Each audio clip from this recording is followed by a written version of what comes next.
स्वागत है आपका हमारे इस YouTube चैनल में। और आज की इस वीडियो में हम लोग पढ़ने वाले हैं क्लास 7 का चैप्टर 7 जिसका नाम है एक एक नियम। इसका एक्सरसाइज 7.1 का क्वेश्चन नंबर 11। तो इसके पहले वाले क्वेश्चंस का वीडियो अगर आपने नहीं देखा तो लिंक डिस्क्रिप्शन में दिया गया है, वीडियो जरूर देख ले। और अगर आप इस चैनल पर नए हैं तो इस चैनल को सब्सक्राइब करें और बेल आइकन को प्रेस करें ताकि हर आने वाली नई वीडियो सबसे पहले आप तक पहुँच जाए। तो देखिए 11 नंबर क्वेश्चन क्या है। अंकित के प्रतिदिन की मजदूरी 125 रुपये है, उसे एक सप्ताह में कितनी मजदूरी मिलेगी। यानी कि अंकित क्या है, एक दिन में 125 रुपये कमाता है, तो वो एक सप्ताह में कितना कमाएगा। तो हम लोग पहले एक सप्ताह को क्या करेंगे, दिन में बदल देंगे। तो क्या लिखेंगे, एक सप्ताह बराबर, तो देखिए एक सप्ताह बराबर कितना दिन होता है, 7 दिन। ठीक है, अब क्या लिखेंगे हम लोग, चूंकि एक दिन की मजदूरी बराबर, तो देखिए एक दिन की मजदूरी कितना है, 125 रुपया। इसीलिए क्या लिखेंगे, एक सप्ताह मतलब कितना दिन आया, 7 दिन, तो लिखेंगे 7 दिन की मजदूरी। तो 7 दिन की मजदूरी के लिए क्या हो जाएगा, एक दिन का जो मजदूरी दिया है उसको 7 से हम लोग गुणा कर देंगे। ठीक है, तो यहाँ पे 7 लिखेंगे और गुणा कर देते हैं। 7 5 35 का 5 हाथ में रहा 3, 7 दूनी 14, 14 और 3 15, 16 17, 17 का 7 हाथ में रहा 1, फिर 7 कम 7 और 1 8, यानी कि 875 रुपया हो गया उसका एक सप्ताह का मजदूरी। ठीक है, चलिए अब हम लोग क्वेश्चन नंबर 12 बनाते हैं। तो देखिए 12 में क्या है, एक बोरा चावल का वजन 40 किग्रा है। ठीक है, यदि सोमू को एक बोरा ढोने के लिए 4 रुपये मिलता है तो 1600 किग्रा चावल ढोने पर उसे कितना रुपया मिलेगा। ठीक है, तो एक बोरा ढोने पर सोमू को 4 रुपये मिलता है। ठीक है, और एक बोरे का वजन कितना है, 40 किग्रा, तो 1600 किग्रा अगर वो चावल ढोएगा तो उसे कितना मिलेगा। तो इसके लिए हमें पहले ये करना पड़ेगा कि 1600 किग्रा में कितना बोरा चावल होगा, पहले वो हमें निकालना है। ठीक है, वो पहले निकालेंगे, फिर उसको क्या करेंगे, ये 4 से गुणा कर देंगे। तो देखिए यहाँ पे क्या दिया है, 40 किग्रा मतलब क्या है, एक बोरा। तो लिखेंगे चूंकि 40 किग्रा चावल बराबर, तो देखिए 40 किग्रा चावल बराबर कितना है, एक बोरा। ठीक है, अब लिखेंगे इसीलिए 1 किग्रा चावल बराबर, तो 1 किग्रा चावल बराबर कितना होगा, 1/40 बोरा। ठीक है, अब इसीलिए कितना किग्रा टोटल चावल है, 1600, तो अब लिखेंगे 1600 किग्रा चावल बराबर। तो इसके लिए हम लोग क्या करेंगे, ये 1600 को गुणा करेंगे किससे, 1/4 से। ठीक है, तो ये 4 कम 4, 4 चौके 16 और ये 2 ठो 0, यानी कि कितना हो गया, सॉरी यहाँ पे क्या है, ये 0 छूट गया। ठीक है, तो ये 0 कट गया, तो ये 4 कम 4 और क्या बचा, 4 चौके 16, तो कितना आया, 40 बोरा। ठीक है, इसका मतलब क्या है, 1600 किग्रा चावल मतलब कितना बोरा चावल है, 40 बोरा।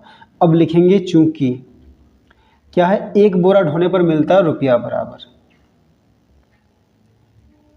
तो देखिए एक बोरा ढोने पर रुपया कितना रुपया मिलता है, 4 रुपया। ठीक है, इसीलिए लिखेंगे 40 बोरा ढोने पर मिलेगा रुपया बराबर। तो इसके लिए क्या करेंगे, 40 को हम लोग गुना कर देंगे 4 से। ठीक है, तो 4 चौके 16 और ये 0, यानी कि उसको कितना है, 160 रुपये मिलेगा 40 बोरा चावल ढोने पर। ठीक है, तो चलिए अब हम लोग क्वेश्चन नंबर 13 बनाते हैं। तो 13 में देखिए क्या है, कशिश 3 घंटे में 4 किमी पैदल चलती है। ठीक है, तो 10 किमी चलने में उसे कितना समय लगेगा। ठीक है, तो 4 किमी जाने में लगता है समय 3 घंटा, तो 10 किमी चलने में उसे कितना समय लगेगा। तो हम लोग क्या लिखेंगे कि चूंकि 4 किमी जाने में लगता समय बराबर, तो हमने क्या लिखा, चूंकि 4 किमी जाने में लगता समय बराबर क्या है, 3 घंटा। ठीक है, अब हम लोग लिखेंगे 1 किमी जाने में लगेगा समय बराबर, तो 1 किमी जाने में कितना समय लगेगा, ये 3/4 घंटा। ठीक है, अब क्वेश्चन क्या बोला, 10 किमी जाने में, तो लिखेंगे इसीलिए 10 किमी जाने में लगेगा समय बराबर। तो 10 किमी जाने में कितना समय लगेगा, 10 गुणा 3/4 घंटा। ठीक है, ये काटते हैं, 2 दूनी 4, 2 पछे 10, अब ये नहीं कटेगा तो 5 तिया 15/2। अब ये 15 को 2 से भाग करते हम लोग रफ में यहीं पे कर लेते हैं, 2 को 15 से, 2 सत्ते 14, 1 फिर ये 1 को यहाँ पे 2, यानी कि कितना आया, 7.1/2 घंटा। इसका मतलब क्या है, 7 घंटा 7.5 घंटा। ठीक है, 7 घंटा और ये 1/2 में आधा घंटा, तो 7.5 घंटा समय लगेगा। ठीक है, तो चलिए अब हम लोग क्वेश्चन नंबर 14 बनाते हैं। तो 14 में देखिए क्या है, 12 दर्जन पेंसिल का मूल्य 450 रुपया है। तो 325 रुपये में कितनी पेंसिलें खरीदी जा सकती हैं। तो हम लोग क्या करेंगे, ये जो 12 दर्जन है ना उसको संख्या में बदलेंगे। तो देखिए क्या लिखते हैं, 12 दर्जन बराबर, अच्छा पहले लिखेंगे 1 दर्जन बराबर कितना होता है, तो लिखेंगे चूंकि 1 दर्जन बराबर, 1 दर्जन बराबर क्या होता है 12, इसीलिए 12 दर्जन बराबर। तो 12 दर्जन बराबर क्या हो जाएगा, 12 गुणा 12, तो 12 और 12 को गुणा करके देखिएगा आप क्या आएगा 144, यानी कि 450 रुपये में 144 पेंसिल खरीदा जाता है।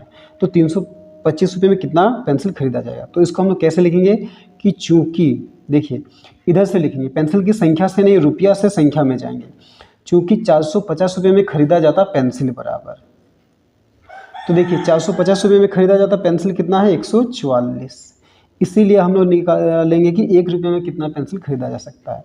तो लिखेंगे 1 रुपया में खरीदा जाता पेंसिल बराबर, तो 1 रुपये में कितना पेंसिल खरीदा जाएगा, ये 144 को भाग कर देंगे किससे 450 से।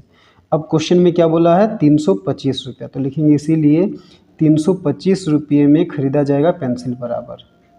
तो इसके लिए क्या करेंगे, ये 325 को हम लोग गुणा कर देंगे किससे 144 बटा 450 से, ठीक है।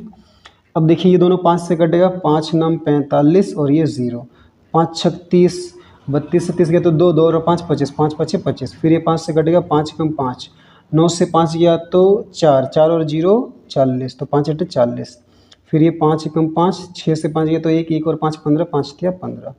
अब देखिए ये और ये कटेगा, ठीक है, 2 9 18, फिर ये 2 7 14, 2 दूनी 4, फिर देखिए 9 से कटेगा, 9 कम 9, 9 8 72, तो क्या बच गया देखिए 13 गुणा 8, तो 13 8 कितना होता है 104, तो 104 हो गया हमारा आंसर, 104 पेंसिल हो गया हमारा आंसर, ठीक है।